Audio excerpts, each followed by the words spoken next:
troisième, les transformations. Correction de l'exercice 28, page 197. Donc, on vous donne une frise. Non, on vous donne un pavage, en fait. Bah non, non. C'est plutôt une frise. Ouais, enfin bref. C'est pas un pavage parce que c'est pas tout recouvert, donc c'est une frise. Donc on vous dit dessiner un motif qui permet de construire cette frise. Oui, pardonnez-moi, évidemment, c'est une frise.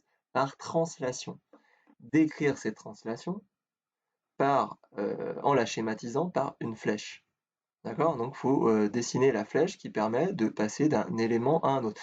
On va revoir dans la leçon ce que c'était une frise. Donc voilà, vous avez un motif, c'est le motif en rouge là, et puis on va le translater de 1, 2, 3 carreaux vers la droite, de A vers B, non, voilà, et on obtient donc une frise.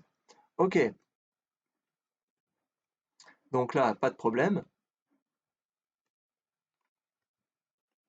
Comment on a obtenu notre motif? Eh bien, on a donc deux flèches. Vous voyez que les flèches, c'est pas les mêmes. Hein. Il y a une flèche qui, euh, qui tourne dans le sens des aiguilles, dans le sens inverse des aiguilles d'une montre, et l'autre dans le sens des aiguilles d'une montre. Et oui, le motif, c'est les deux flèches. Par contre, on verra que le motif euh, élémentaire, c'est pas le même.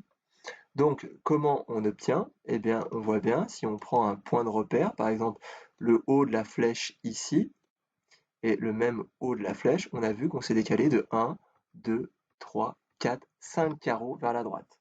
D'accord? 1, 2, 3, 4, 5. Ok, question 2. Dessiner le motif élémentaire qui permet de construire ce motif par deux transformations que l'on précisera. Par deux transformations que l'on précisera. Donc, faites attention. Donc, à l'évidence, la flèche, c'est celle-ci. Voilà. Et donc, comment on va obtenir la deuxième flèche? Bah, d'abord, on va faire la symétrie. Donc, en effectuant d'abord une symétrie axiale, mais c'est pas suffisant. Une symétrie axiale, donc là, je trace mon axe, il serait ici. D'accord? Et j'obtiendrai donc ma flèche en dessous, mais pas correctement, parce que vous voyez bien elle est décalée.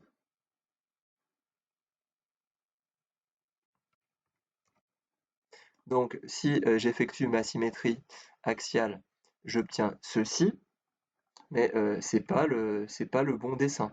D'accord? Donc, ensuite, il va falloir le translater comme cela, donc avec notre vecteur, donc de deux carreaux vers la droite, effectivement suivi par une translation.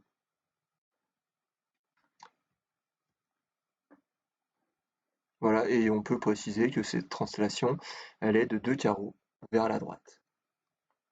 Ok, et enfin, on vous demande